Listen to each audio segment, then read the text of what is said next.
Magandang hapon po sa inyong lahat. Narito na po ang resulta ng Lotto ngayong 5 p.m. draw. June 4, 2026 para sa mga games na 2D Lotto at 3D Lotto.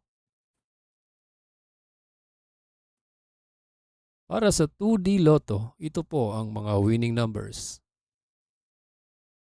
16 and 27 in exact order.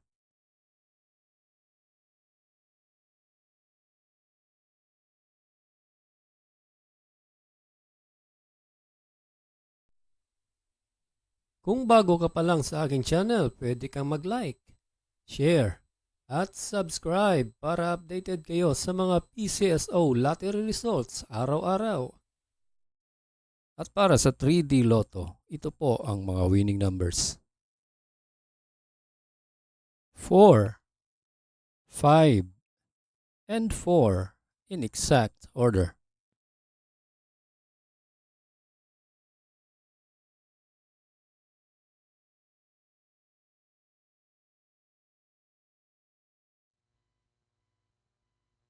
Salamat po sa panonood ng Lotto Results Today by Mr. Wi-Fi. Good luck at maglaro ng responsable. Huwag kalimutang mag-like, share at subscribe.